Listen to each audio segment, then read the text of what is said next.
What you're about to watch is not a movie. This is real. 3 people, a wife, a mother, and a father, shot twice in the head, sitting around a kitchen table. And the man who did it? He called 911 himself. He sat down in that interrogation room, waived his rights, and started talking, calmly, clearly, and without a lawyer. Now here's where it gets deeply unsettling. Detective Danny Ruly isn't yelling, isn't threatening. He's offering a bottle of water and introducing himself by his first name. This is a masterclass in interrogation psychology called the read technique adjacent approach. Build rapport, let the suspect feel comfortable, and watch them fill the silence with everything you need to build a case. Jesse Huey walked in here thinking he could explain his way through a triple homicide. Over the next hour, every single word out of his mouth will seal his fate. Stay locked in, because what happens next will leave you questioning everything you thought you knew about justice, rage, and the human mind. All right, Jesse. Bottle of water for you. Thanks, sir. If you need anything else or change your mind and you do want something, be holler at me and we'll see if we can't hook you up. This will be a plenty. All right. Well, Jesse, my name's Danny Ruly. I'm a detective here at the Greene County Sheriff's Office. You just call me Danny. I'd like to have a conversation with you if that's okay. But before we get into that, it's important for me that I let you know what your Miranda rights are. Right. We'll get into that. Those are, you have the right to remain silent. Anything you say can and will be held against you in a court of law. If you have the right to talk to a lawyer and have him present with you while you're being questioned. If you cannot afford to hire a lawyer, one will be appointed to represent you before any questioning, if you wish. And you can decide at any time to exercise these rights, not answer any questions or make any statements. Jesse, do you understand your rights? I do. Outstanding. Well, with that in mind, will you have a conversation with me today? I will. Outstanding. Well, I might have you just sign this right here. This is just saying that I read you over Miranda rights.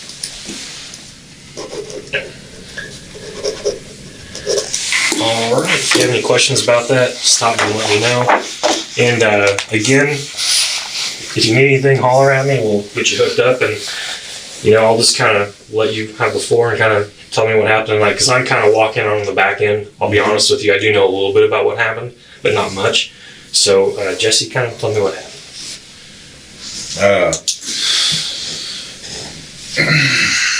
I shot my wife and her mom and her stepdad. Cold-blooded murder this afternoon. Okay. Shot them each twice in the head. Okay. Well, that's about as straightforward as it gets. I'll go ahead and ask you, why'd you do that, Jesse? I lost my temper. Sure. Okay. Wife had back surgery last week, Friday. Okay, so before we go any further, just so I have all my details crystal clear, what was your wife's name? Tanya. And I believe your last name, am I pronouncing it right, Huey? Huey, does she have the same last name as you? Again, that's Huy? Yes. Okay. And do you remember what Tanya's date of birth was? October 13th, 72, if I'm not mistaken. Okay, so then there was, you said 2 more people that were involved. What was the next person's name? Linda, and I don't know how they spell their last name. Okay. Do you know what it is, though? And if you don't know, that's fine. I don't know. No, that's fine. I'll tell you. What was his name? Ron. Okay. Yes. And just so I'm clear on that, Linda and Ron were Tanya's parents. That's correct. Your in-laws. That was Tanya's biological mother and her stepfather. Bio, and he's a step. Okay. So you said, before I interrupted you, you said that Tanya, a week ago, had back surgery. Yes. Okay. Her mom and Ron live in a RV. Okay. They decided that they were coming to Missouri to support Tanya. Sure. In her recovery. Mm-hmm. And I don't get along with her mom, and never been like hadn't been like outward friction there, but I stayed away from them. Don't want them in my life. I don't want to be in their life, Right. And so what ended up happening is her mom moved in on me. And Ron would just come and show up at the house whenever and just walk right in through the door. Now, bearing in mind, that's my place and I'm the one that pays the bill on it. Right. So I felt pretty disrespected. Because it sounds like they would just show up and invite themselves. Well, see, when Tanya and I got together years ago, her mom and Ron pulled this shit before, where they just show up kind of unannounced and stay. Yeah. Which I don't agree with. I don't think you do that. I wouldn't do that to my own family. Sure. That's no social grace there at all. You understand what I'm saying? You don't do that. Mm-hmm. But they did it again, showed up. And, bearing in mind, my wife has just had lower back surgery, and I didn't want to make it hard for her. And so did that surgery that she had, I imagine, being a back surgery, that it probably laid her out, she probably couldn't walk, or is that not the case? She, at the very first, she was walking. Yeah. I had to help her get down in her chair. I had to help her get up out of her chair. I had to help her get into bed and swing her legs in for her and stuff. Her mom couldn't do any of that. Yeah. Her mom's got a bad back and bad stuff on her. So, her mom was basically just there for moral support, I guess, because she wasn't able to physically help her get up or get down or anything like that. Mm-hmm. You understand what I'm saying? Sure. And so, over the course of the week, I'm watching my wife improve, where she's able to get up and walk around, go to the bathroom by herself without help, and all this kind of stuff. And, Linda wasn't making there was no indication they were going to leave at all. Really? And I had talked to Tanya more than once that I wasn't happy about the situation. Mm-hmm. So tell me how those conversations went. Well, I told her, I said, I'm not happy about this. I ain't going to live like this. Mm-hmm. I said, they need to go. I am here. I offered to cook her anything she wanted. Her mom, like I said, wasn't able to physically help her do anything. Yeah. And like I said, I felt intruded upon. I felt disrespected. And, I pay the fucking bill on that place. So that gives me some say. Granted, she's on the note too. So, Linda came in and burrowed in like a tick and just pretty much made it obvious that she wasn't going anywhere. And she knew very well that I was not happy about it, because when I talked to Tanya probably Wednesday, and I left the front door open. Her mother was in the kitchen right there, and I left the front door open so she could hear every goddamn word. Okay. Did they ever approach you about that? No. Okay. So earlier and Tanya just basically told me, basically she was just going to do what she wanted to do, and the way I felt just didn't matter. So kind of disregarded your feelings. Exactly. We're going to stay here anyway. Yeah. Listen closely to what Jesse just revealed. I pay the bill on that place. That gives me some say. This isn't just anger about house guests. This is a man building a justification in real time, days before anything happened. Notice the language, burrowed in like a tick. That's dehumanizing language, a warning sign investigators are trained to catch. He warned Tanya. He left the door open so Linda could hear him complain. This wasn't sudden rage. This was a slow-burning resentment simmering for a full week, and Detective Danny is quietly letting him build his own motive. Okay, because you mentioned earlier that it sounded like that Linda and Ron came here from an RV out of state? Yeah, I think their home state, I believe, is Louisiana, but they travel around in their RV. Is that like a retirement thing, or are they homeless? Or no, retirement. And as far as I know, it's parked up there in Stratford at the RV place. So you're probably going to have to let somebody know that ain't nobody coming to get that today. Sure. So their RV is at the RV park in Stratford. As far as I know. So how did they get to the house there, or your house? They were driving my wife's car, and then they had a little tow behind that was sitting there in the driveway. Okay. And what, just so we're on the same page, what your address, I believe, is on 249. What's the... 4486. Right. And they were driving Tanya's car. What kind of car did Tanya drive? It's a RAV4. And they were also driving their car. And what was their car? It's a little Ford Festiva. And the Ford is what you're calling their tow behind? Yes, they were towing it around with their RV and using that to drive around in, park the RV. And then do you drive a truck? Or yes. What kind of truck do you have? F-150. F-150. Okay. And I apologize for not asking, but Jesse, what do you do for work?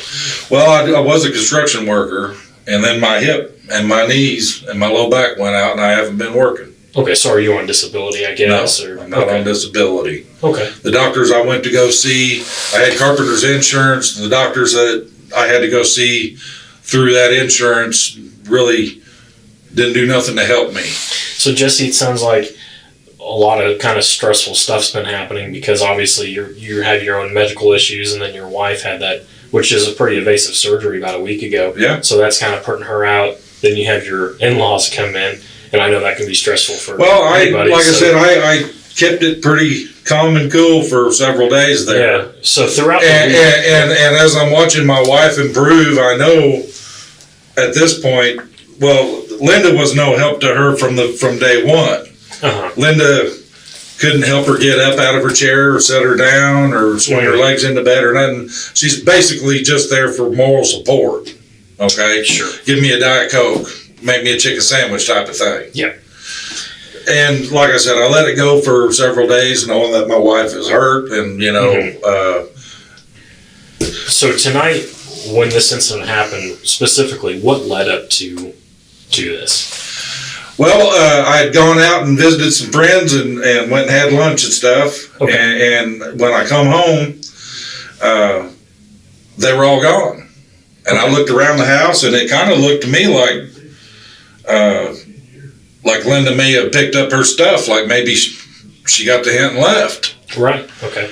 And I was actually upstairs talking to my dad about the whole situation. And your best guess, about what time did you get home from having lunch?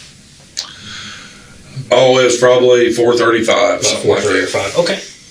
And you said you went out with some friends? I just went out and visited a friend of mine. I got you, okay. All right.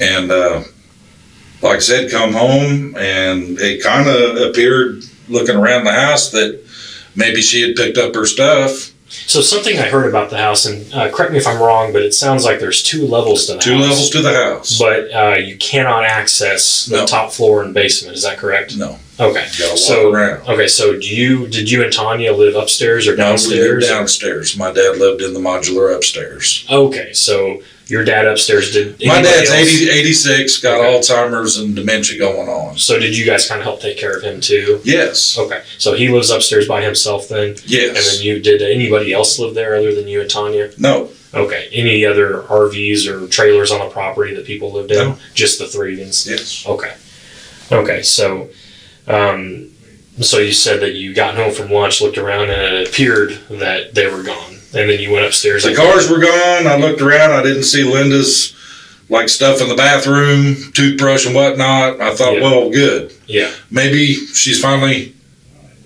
got the hint, and they're going to go on about their way. Okay. And I was upstairs talking to Dad about the whole situation. And what's your dad's name? Harold Henry. Okay. And so you were talking to your father. Mm-hmm. Okay. And, Dad has known what's been going on all week because I go up and I spend time with him, talk with him, and I generally cook his dinner for him and stuff like that. Sure. Check on him several times a day. Sure. We got walkie-talkies to stay in contact, type of deal. And anyway, while I was up there, I see him roll in, and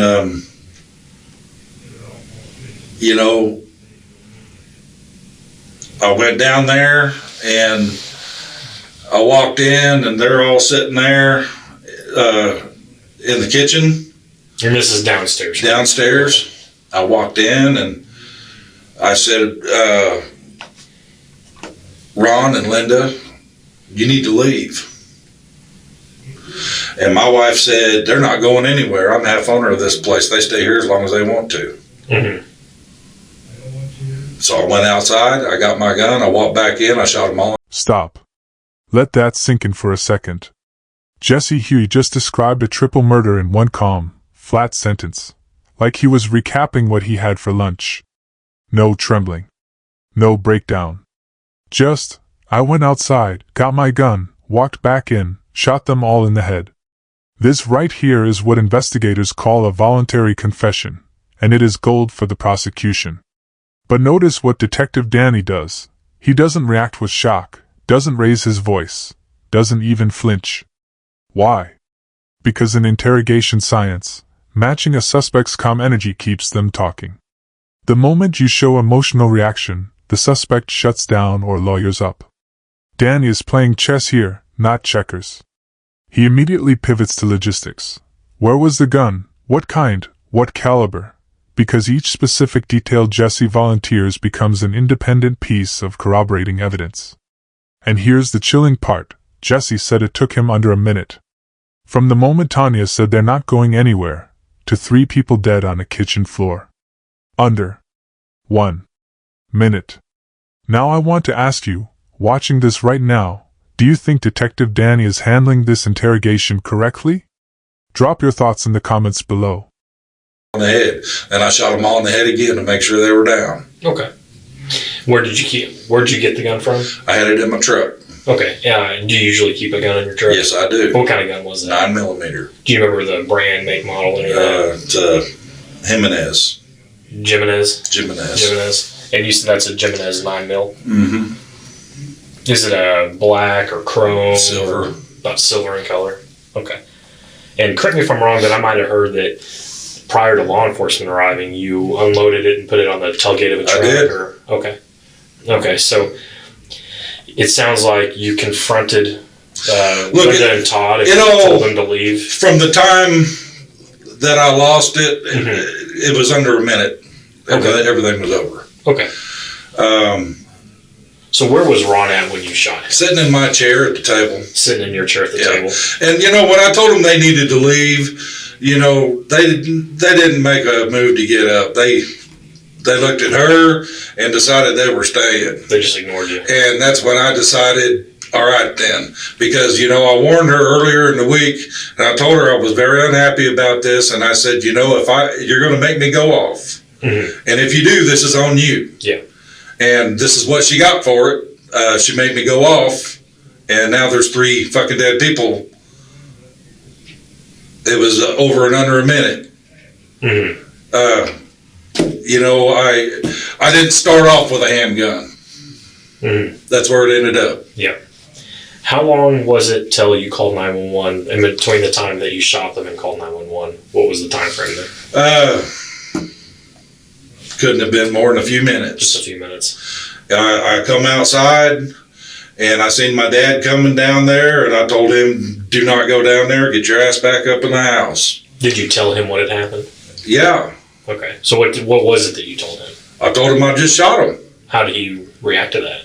He was heartbroken, of course. Yeah. Who was the first one of the 3 that you shot? Ron. You shot Ron. He was in your chair. Did he see you coming, or? Yeah. What did he say? He started to first he looked at her, and he started to turn his head to me, and by then I got him. And Linda was all fucking surprised that I just shot Ron, and I shot her in the fucking head. Did either one? And then I turned and I shot her in the head. Yeah. I warned them. I fucking told them. I guess she decided to call my bluff, so here we are. Did any of them get anything out verbally? No, nothing more than a little bit of a squeal. Like I said, it was all over real quick. So they didn't have time to even say anything? I shot them all 3 in the head, and then I shot him in the head again because I thought I seen him twitch, and I heard her gurgle. I heard Linda gurgle a little bit, so I went and put another one into her, and then I come back around to where Tanya was sitting, and I shot her again in the head to make sure she was done. How long had you and Tanya been married? I don't know, 5-6 years. 5-6 years. I gotta ask Jesse, how are you feeling right now? I'm upset, Sure. Like I said, I didn't start off wanting to do this. I never wanted to do this. I feel like they pushed me to the point that I had to do it. So you've given me a very understandable story about what's going on the last week, but specifically, can you kind of tell me like what has really specifically been happening between you and Linda and Ron for it to lead up to this? Like what kind of exchanges have there been between I haven't had no exchanges with them. That's the point. I don't like them. Uh-huh. I don't want to be in their life. I don't want them in my life. That's what the whole fucking problem was. Okay. They pushed themselves into my life. Had there been any threats back and forth on their side? Nothing? No threats or no, anything like but that? I did tell Tanya earlier in the week that I was really unhappy with the way this was going and I wasn't going to put up with it. And if she persisted that, it was going to be on her, the consequences would be on her. And I guess she decided to call my bluff today. Okay, and so when you told Tanya that the consequences would be on her, did you, elaborate and tell her what those consequences would be? I didn't. Did she ask or anything like that? No. So it was kind of open-ended? Yep. Did you know what you were meaning at the time? No, I didn't know what I was going to do, but I knew it wasn't going to be fucking good. Mm-hmm. And here's the deal. I'm a veteran. And generally speaking, most people that know me know when I say that I will do something, I will absolutely do it. Don't try me out because I'll do it every damn time. Take me serious when I tell you something, and pay attention to this warning. Jesse just told Danny, don't try me out, I'll do it every damn time. That's not just a confession detail, that's a personality reveal. He's telling us exactly who he is, someone who sees violence as consequence, not choice. Chilling part? He says he's had 100 close calls before and always resisted. Something broke that pattern today.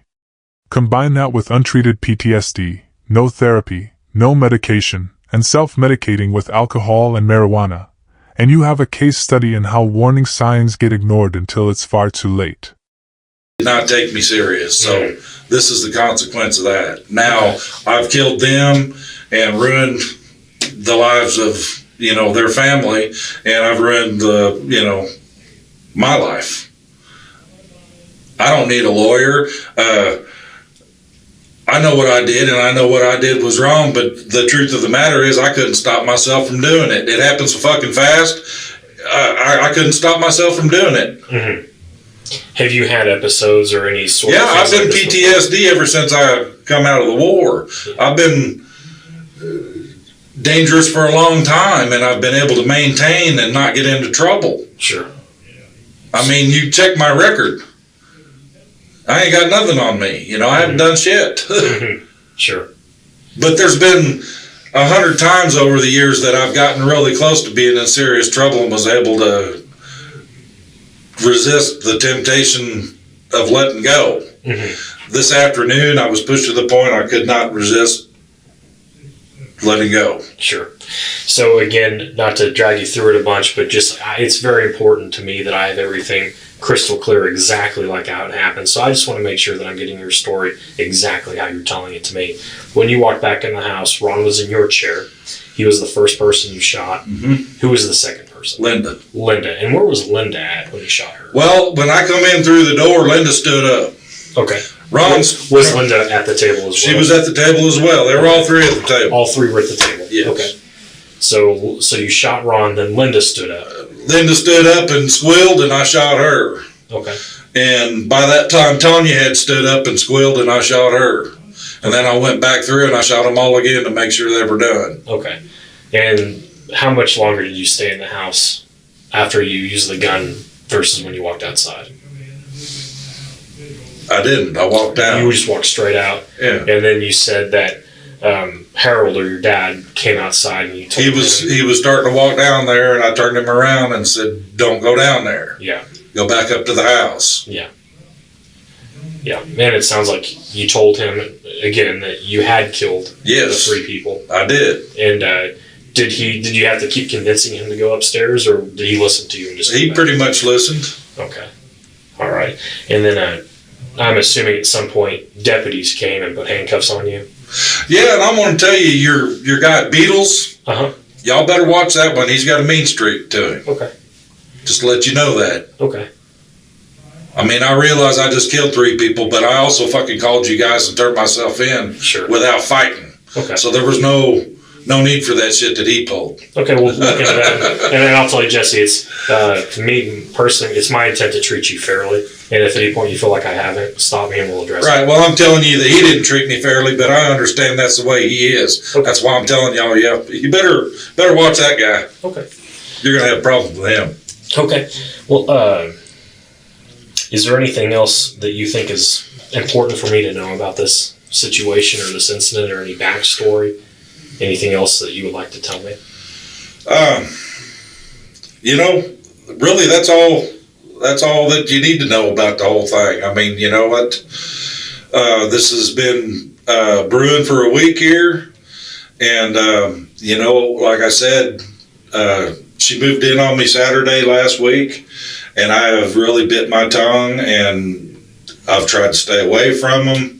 But every time Ron would show up and just walk through my door, that, like I said, I'm the one that pays the mortgage on the place. I really felt pretty disrespected. I wouldn't just assume that I could go to anybody else's house and just walk through the damn door. Sure. You don't do that. Mm-hmm.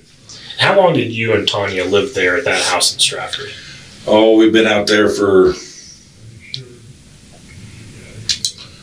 I don't know, a couple years or better. Couple years, okay. And has Linda and Ron stayed with you guys in the past for an extended period? Like I said, when we were first together, Linda showed up, and they kind of just showed up and, bam, here we are, and we'll leave when we want to leave type of shit. Sure.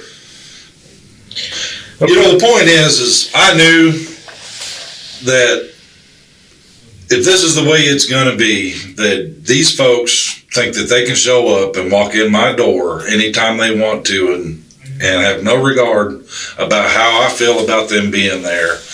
I knew I wasn't going to put up with that. I can understand. Not when I'm the guy that's paying the bills on the place. And like I said, it started out, I was trying to take it easy on Tanya because I knew she was in the process of healing and all that stuff. I didn't want to make it rough on her. Sure. But as the week progressed, it became apparent to me that Linda had no intention of leaving. Sure.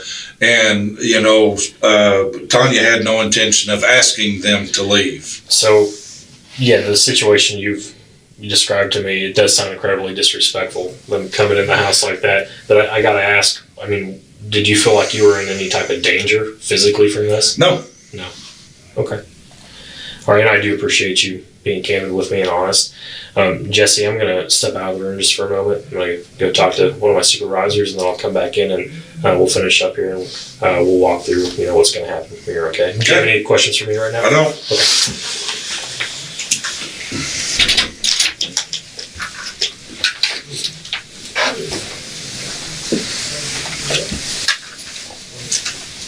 I think I got some granola bars on my desk. You sure you're good? I'm good, thank you. Yeah.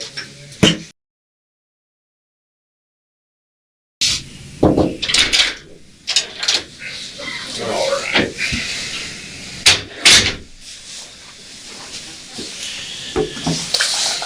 So, a couple other things I would like to go over with you and again, this is just so I have the most crystal clear picture of what happened, because I want to make sure everything that I report is accurate and come from you, and I don't want to get down the road and then you read a report and you're like, well, that's not what I told them. I just want to make sure that we're same page here.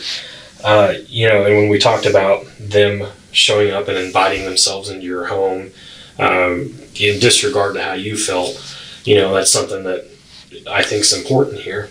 And, something... It doesn't justify what I did, all right? I know that. Sure. I can't help it. Sure. I didn't want to murder 3 people today, okay? I lost it, okay? I didn't have control over that. I know what I did was wrong. Sure, Jesse, this is the first time I had no control over it. I mean, when I snapped, okay? Like I said, I know it wasn't right, okay? And I'm not trying to say that them forcing their way into my home and doing that justifies what I did, because it didn't. Sure. And Jesse, clearly, by what you just said, a mistake has been made, but I'm not going to sit in here and berate you for it. I'm just trying to get the whole story. Yep. So I'm not going to sit in here and judge you and talk down to you. That's definitely not what I'm trying to do. So just some other questions I did have about kind of the facts here is, how in the past, when they have come, about how many times do you think, if you had to put a number on it, your best guess that they've shown up and have entered your house and things like that? Beyond this week. Show up and stay one time earlier on. And about when would that have been? This year, last year? No, like 4 years ago. 4 years ago. Okay. And then you said that their RV, which, do you know what kind of RV it is by chance? Okay. Their RV is at a park in Stratford. As far as I know it is. I don't know. So this week, when they would go to bed, do they stay at your place? No, her mom stayed at my home, and Ron would go to their RV because they have dogs. I got you. So they likely have and then Ron would, like, say, sometime during the day, he would just show up and let him in, walk through the door and go sit in my chair at the table. And, if I needed to walk through there, he wouldn't get out of the way, kind of shit. Yeah. Sure. I just had enough, okay? Mm-hmm. I had enough of it. Sure. It wouldn't be a good idea for you guys to put me with anybody, because now that I've murdered 3 people, I ain't got nothing holding me back. Don't put me with someone. It's probably not going to be a good idea if you do that. Well, I can certainly... I'm telling you I'm dangerous, and it would be a bad idea for you to do that. Okay. Well, we'll make sure that message gets passed along, because I don't want to see anybody else get hurt. Like I say, I just killed 3 people, so another one ain't going to fucking make a difference to me now. Okay. But I can tell, though, that, again, we know a mistake's been made, but I know that if you could take this back, you would, right?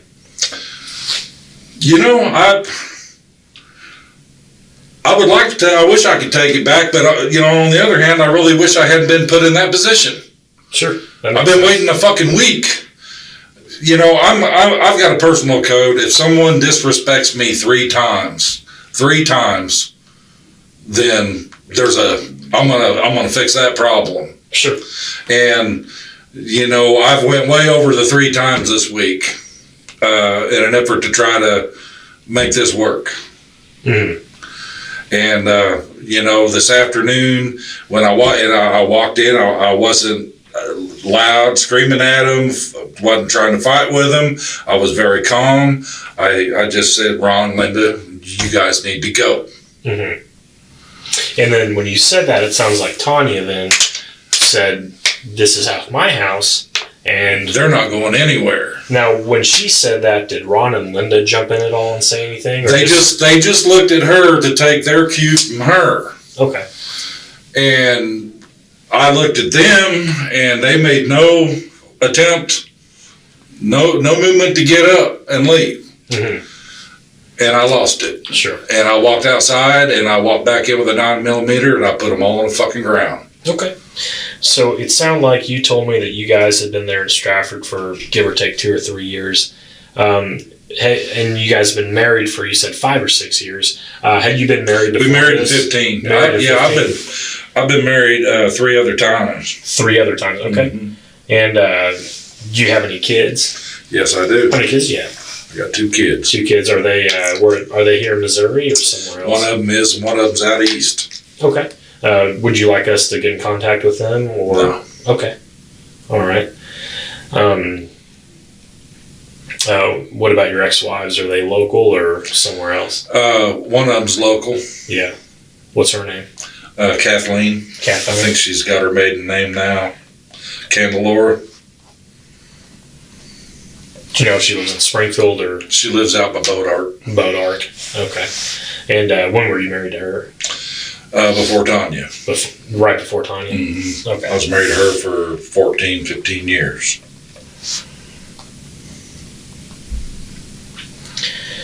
Okay.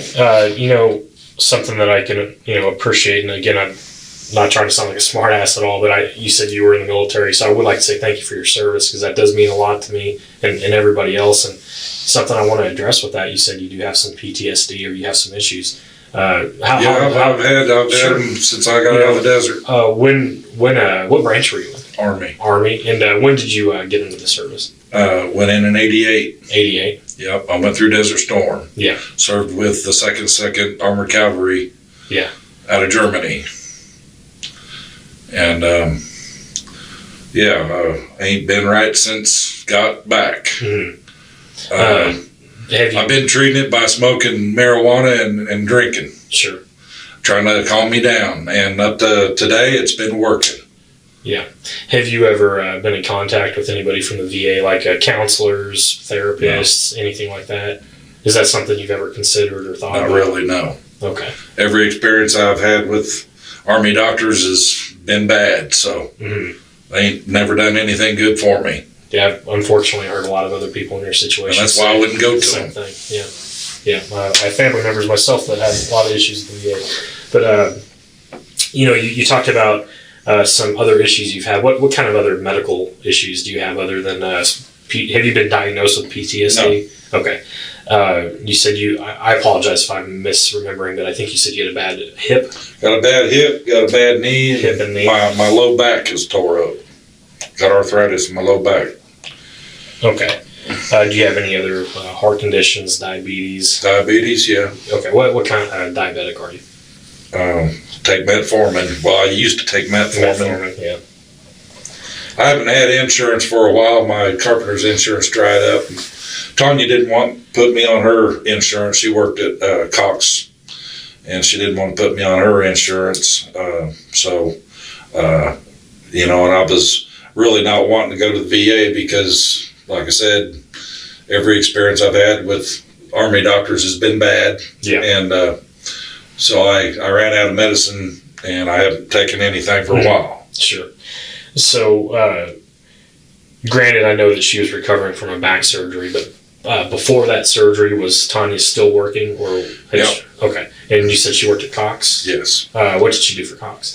She's a nurse. Cox North at the mental floor, adult psych. Sure. Okay. And pending everything, I guess, healed up or everything went good with the surgery, was she planning on going back to work? Yes. Okay. Because of your things that you got going on, you're not able to work. What did you do for work before you had to stop because of your injuries? I was a union carpenter. Union carpenter. Mm-hmm. How long did you do that for? 6 years. Yeah. Did you work like local, or would you travel for that kind of stuff? I did end up traveling. Yeah. For them. Mm-hmm. Before I went in the union, I owned my own business doing doors and hardware, and before that, I worked for non-union shops all over town. Mm-hmm. Okay.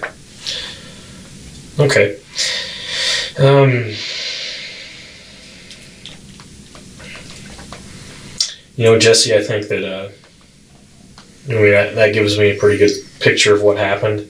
I can tell you that, be honest with you about this, we have another detective right now writing a search warrant to go into your house, because anytime, as you can imagine, we have a scene like this, it's standard that we go in and we do the best investigation that we can. Is there anything in your home, upstairs or downstairs, that you think that would be harmful to deputies? Any weapons or narcotics or anything that... there's probably some weed around. There's probably some moonshine around. Yeah, other than weed and moonshine. There's knives. Okay. I have a knife collection. Yeah. There are guns. Uh-huh. Okay. And if you see a gun standing in my house, it's loaded. Sure. So we treat all guns like they are loaded anyway. So. Okay. Do you keep any other guns in your truck, or just that one? Nope, that was the only one. Okay. So I think you said you shot them each twice, so you would have fired six rounds. I'm pretty sure I shot 6 times. Okay. Do you know how many rounds that gun holds?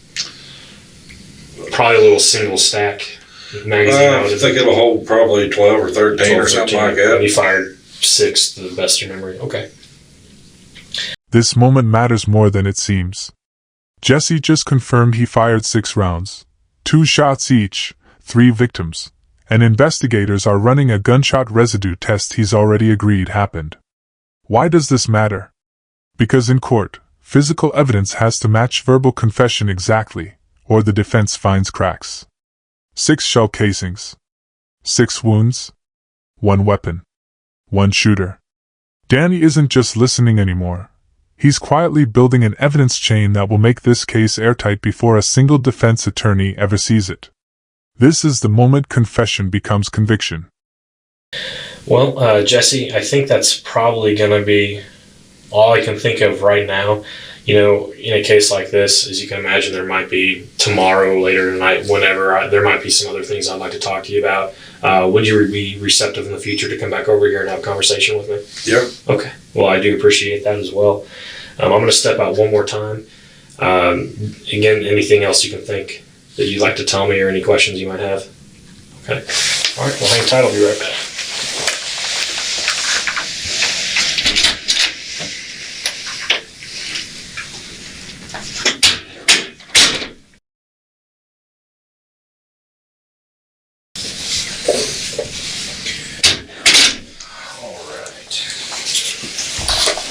This is called a gunshot residue kit. Obviously, I already know you did fire a firearm because you've been truthful with me and told me that. But this is something we just like to collect anyways.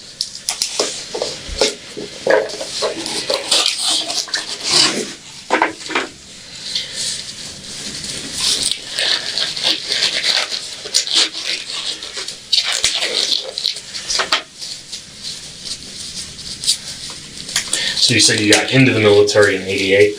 Yeah, I was 17. That's actually the year my dad got out, and he had me right after you. How long were you in the military for? 6 years active, 2 years reserve. Okay.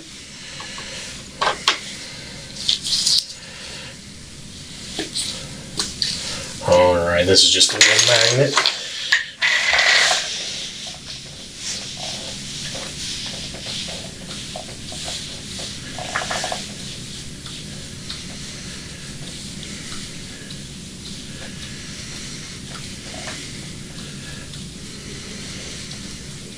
Turn your hand over again for me.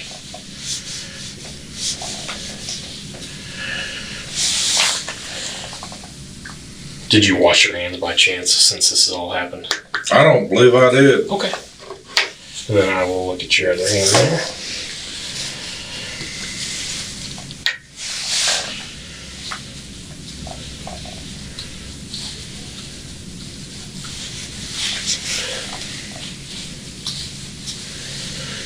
Turn it back, thank you.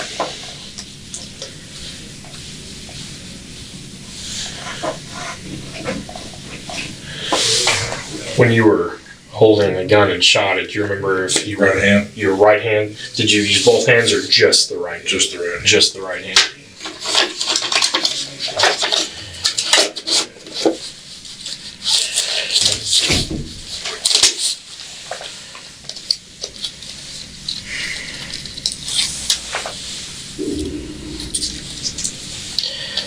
Alright, so another thing that we would like to try to get figured out tonight to help you with is that kind of, how I told you we are doing a search warrant in your house.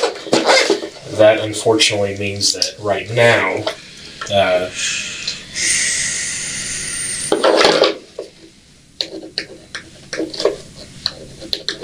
your father cannot be in the house while we're conducting that search warrant. So I want to make sure. What I'm asking is, are they searching his house too?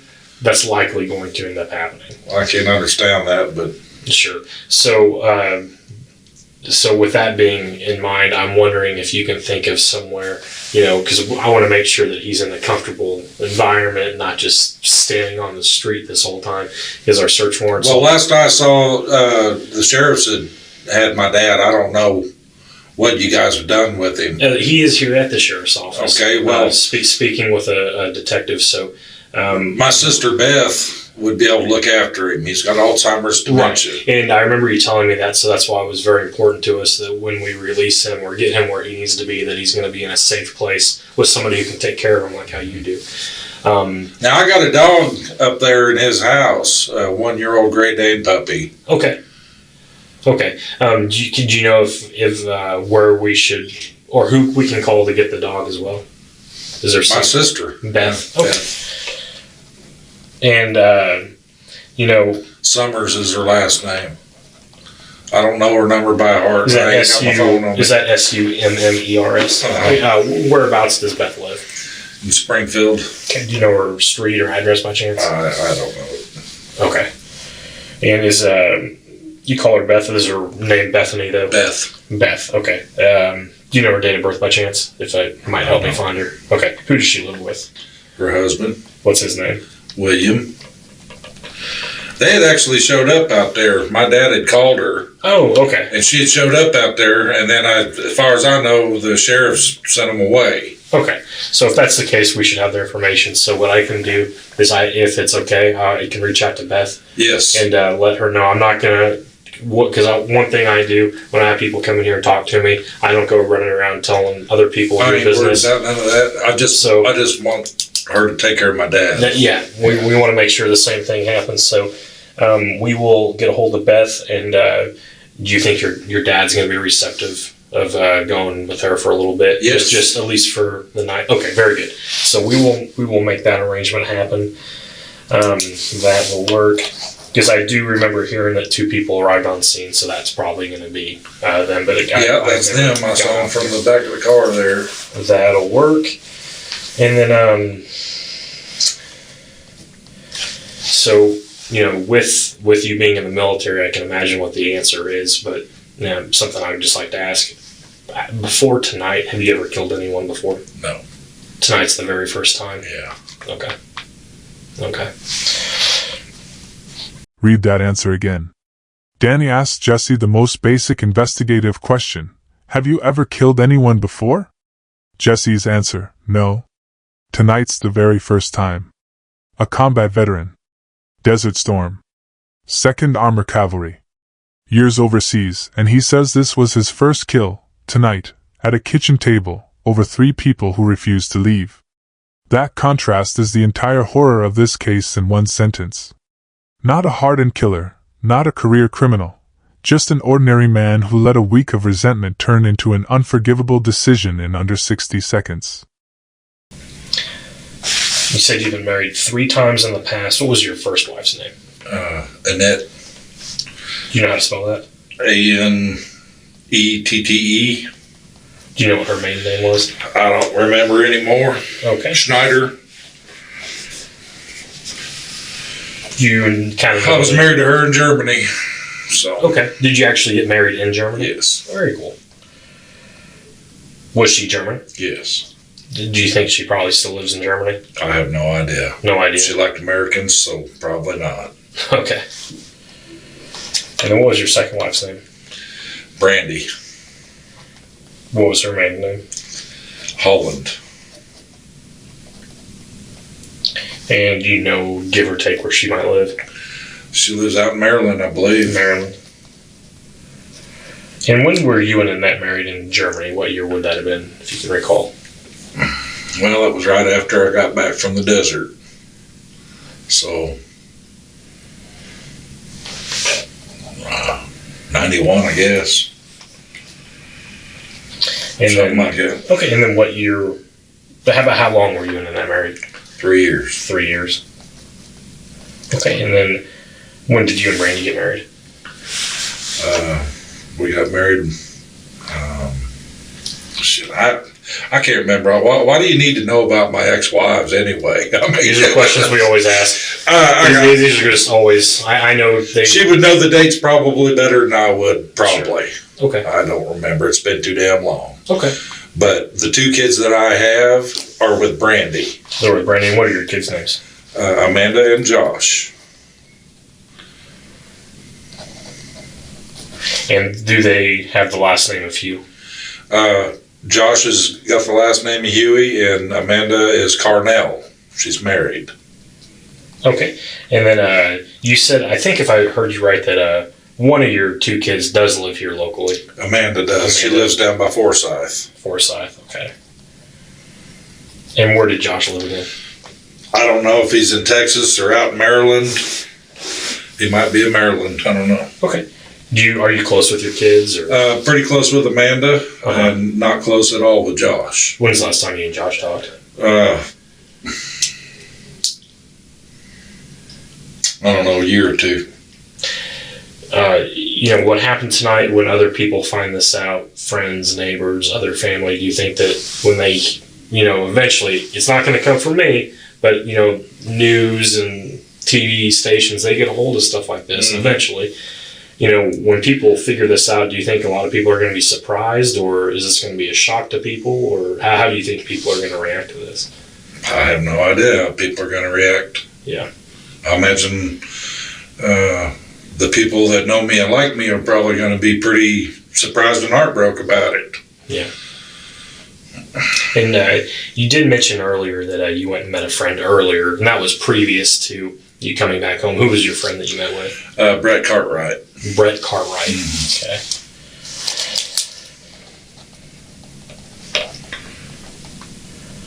Where does Brett work? I don't even know the company that he works for now. We used to work for the same union company a few years ago. Yeah. And they're building a place out. He raises buck and bulls, and they're building a home out there. Okay. So I was out there looking at it with him. He got some doors and stuff in. And, sure. I used to hang a lot of drywall, so they're trying to get it sorted out so they can get it finished and moved in. Okay. He's a finisher by trade, so he don't really know much about carpentry. Right. Yeah.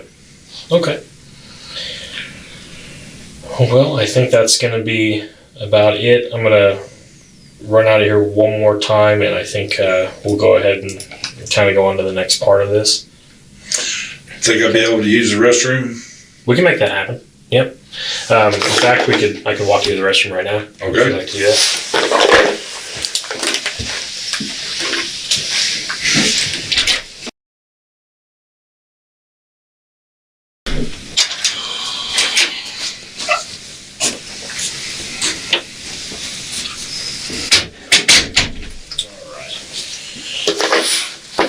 We will go over everything one more time, and then I'll tell you kind of what the next step of this process is going to be.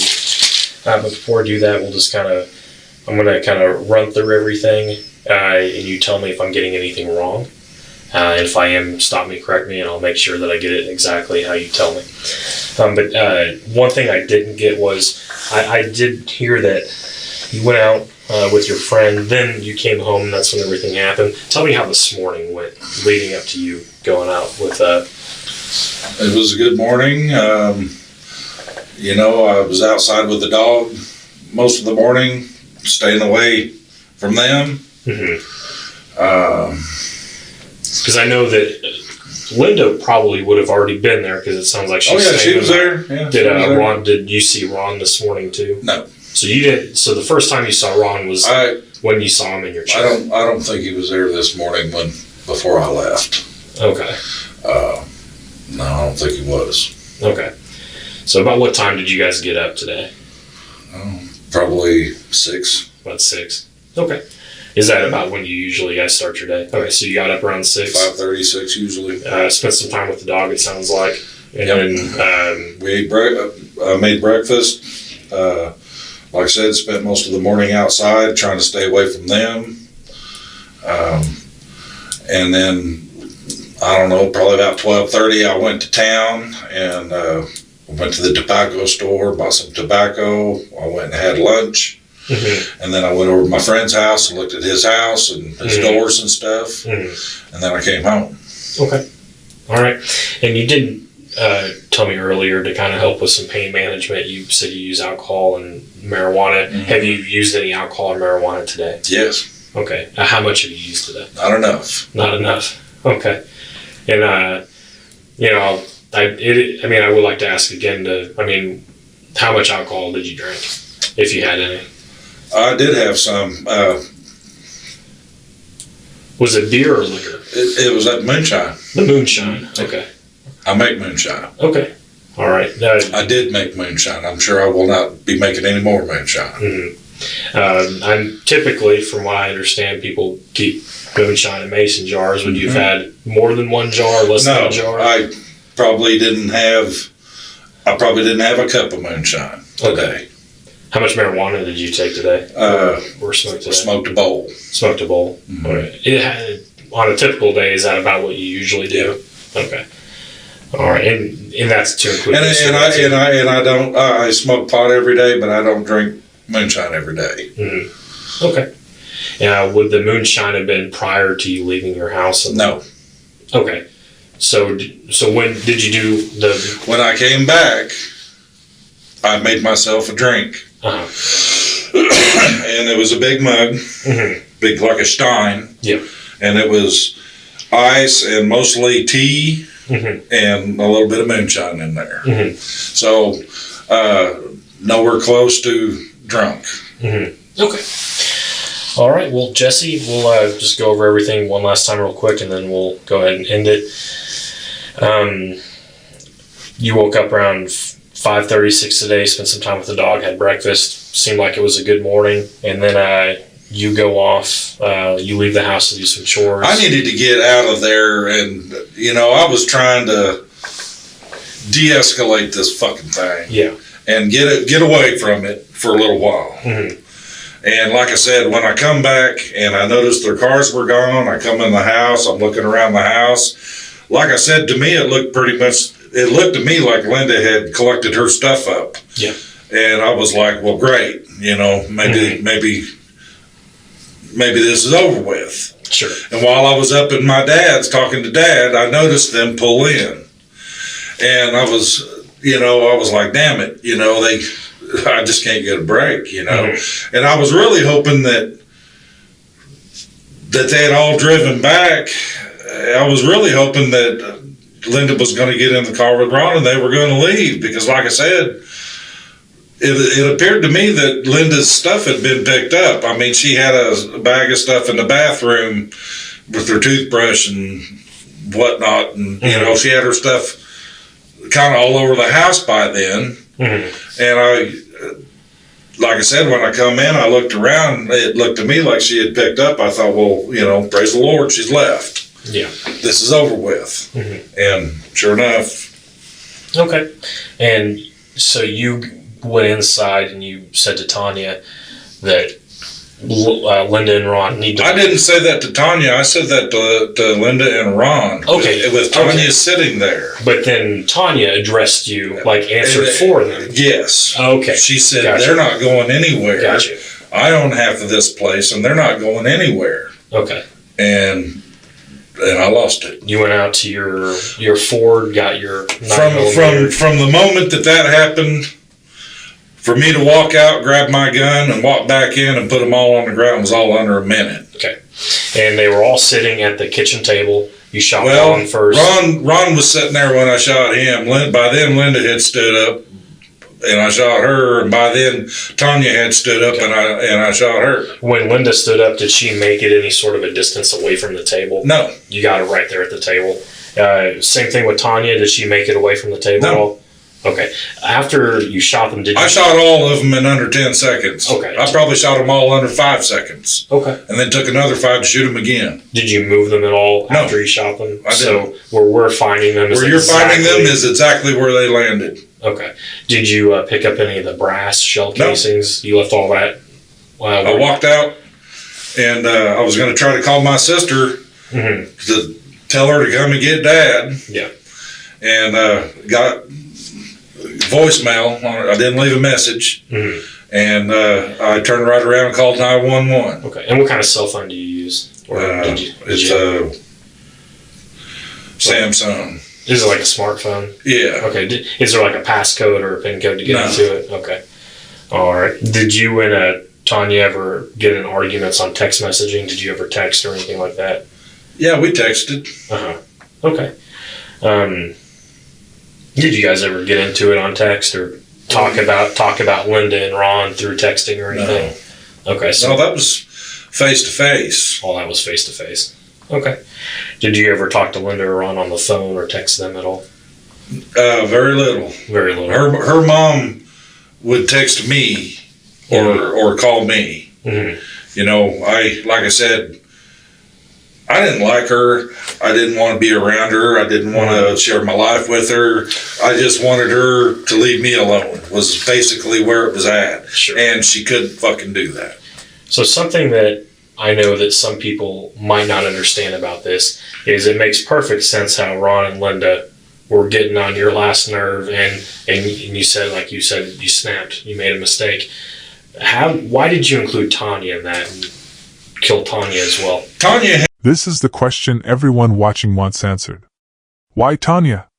Danny asks it directly, and Jesse's answer reveals everything. Tanya had every opportunity to stop this. In his mind, she wasn't a victim. She was complicit, because she refused to choose him over her parents. That's not logic. That's the twisted reasoning of someone who has convinced himself a warning justifies a massacre. He gave an ultimatum. She didn't comply. And in his head, that made her guilty too. This is exactly how domestic control escalates into catastrophe. One refused demand at a time. I had every opportunity to stop this. Mm-hmm. I talked to her Tuesday or probably Wednesday. Mm-hmm. And I told her that this shit, how unhappy I was, and that, I was about to pop about it. I was about to go off. Mm-hmm. I told her, I understand that she's here for your moral support. But this is enough. I've had enough. And, she had no respect for what I wanted. Mm-hmm. Or how I felt about it. She was going to do what she wanted to do, and by today they were making a point with me that they're going to do what they want to do. You said a few days ago, I think you might have said Wednesday, when you brought this up to Tanya, did she kind of tell you as much as she did today about how... Oh, she pretty much, told me she's going to do what she wants to do. Yeah. Okay. And that's when I told her, you keep pushing this, you're going to get what you get when I go off, and it's going to be your own damn fault. Did you and Tanya ever get into arguments about other stuff? I know all married couples get in fights once in a while, but did you guys ever get into it about anything else other than her parents? Sure. Well, what kind of stuff would you guys get into it about? She was pretty disappointed, when my hip and my knee and my low back went out and I couldn't work anymore. Yeah. She was pretty disappointed about that. Mm-hmm. Yeah. Did any of those arguments become physical? No. Okay, so she never brought any violence on you? No. You never brought any on her? No. Any verbal threats one way or the other? No, not really. Okay. All right. Well, I think that's going to be it. And again, Jesse, I really do appreciate you sitting in here and being cordial with me and helping me understand what happened. It does mean a lot, and I'm going to document everything we talked about in the report, and I'm going to document it just like you told me, just straight up facts. And, that's why it's important to talk that way. I'm not having to speculate or guess about anything. So what we're going to do now is I'm going to walk you over to the jail, and I'm going to come back over and work on what's called a probable cause statement. And I'm going to send that probable cause statement to the Greene County Prosecutor's Office. And once I get that to them, they'll review it, and they'll decide if I have probable cause to believe that you committed murder today or not. And depending on how they review that, there might be a warrant issued for your arrest, which point would be a bail or a bond. Obviously, you'd already be in the jail, but that's going to be kind of the next part of this. I really don't expect to be bonded or bailed out. Sure. I know I ain't going anywhere or doing anything ever again. That's just the procedure that every single case goes through. Let's get on with it. You've been straight with me, so I just wanted to be straight with you. And I appreciate you. And let you know exactly. Before we do go next door, did you have any other last minute questions? I don't. Okay. Well, I might end up taking you up on a future conversation if that's something that we think we need anything else. Otherwise, I'm going to step out one last time, put my stuff back on my desk, and we'll get you next door. Okay.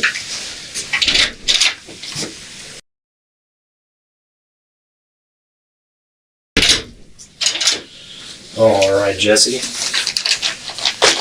I'm going to handcuff you again when I walk you next door, but I will do it in the front. That'll probably be a little bit more comfortable for you. I don't really need to put these on, but sometimes the jail gets kind of upset if we don't. I can understand.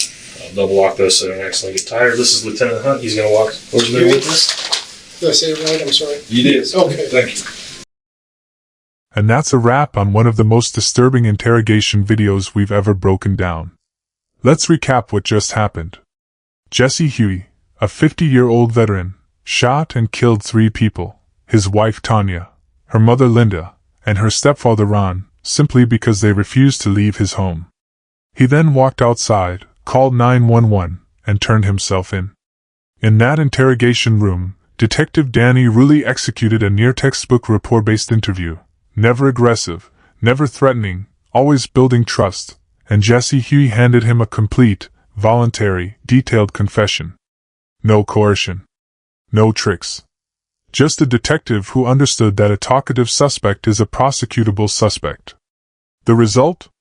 Jesse changed his guilty plea just before trial in October 2022, and in January 2023, he received 3 consecutive life sentences without the possibility of parole. 3 innocent people went to a kitchen table and never came back. And the man responsible for it is never coming out. The legal system, whatever its flaws, worked exactly as it was supposed to this time. If this breakdown hit different, if you learned something, or if this case shocked you the way it shocked us, hit that like button right now, drop your reaction in the comments, and make sure you subscribe so you never miss our next real-life interrogation breakdown. There's a lot more coming, and trust us, it only gets more intense from here.